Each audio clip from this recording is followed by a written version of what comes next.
Express Sports brings you all the latest news coming from Rugby World Cup 2015. France 9 Ireland 24, Joe Schmidt's men avoid All Blacks in the Rugby World Cup 2015 quarter-finals. But at a cost, as stars Jonathan Sexton and Paul O'Connell are both first-half casualties.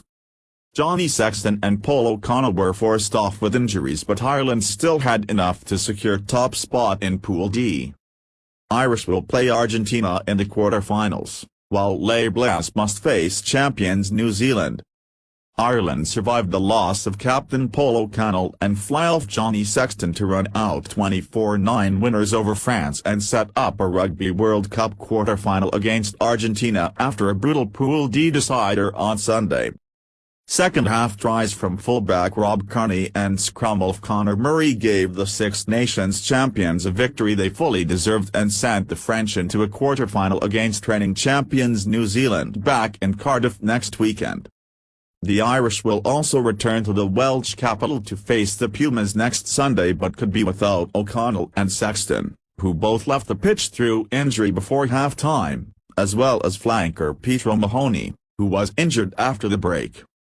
France, with skipper Thierry Douze-Auteur and number 8 Louis Picamoles leading from the front, tackled like demons but looked almost devoid of any creativity in the backs and never looked like crossing the Irish line.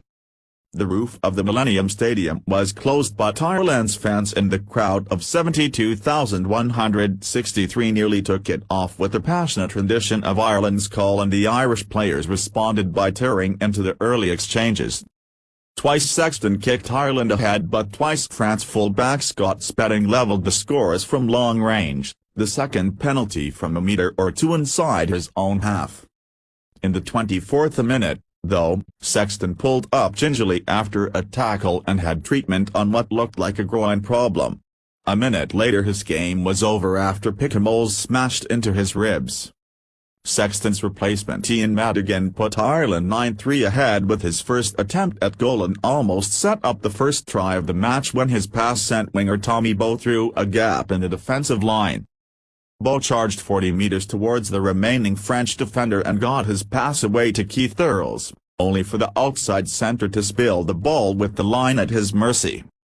A frenetic first half looked to be set to come to a close without further incident when O'Connell failed to get back to his feet after a ruck and, clearly fearing his World Cup was over, had to be carried from the pitch on a stretcher. The Irish moved further ahead in the 50th minute when, after a scything break from centre Robbie Henshaw had taken Ireland to the French line, Kearney crashed through one tackler and touched down in the embrace of another.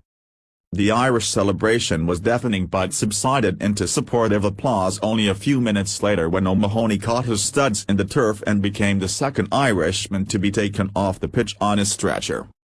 Replacement Morgan Parr cut the deficit with France's third penalty in the 64th minute, but Ireland got their second try 8 minutes later when the pack forced their way to the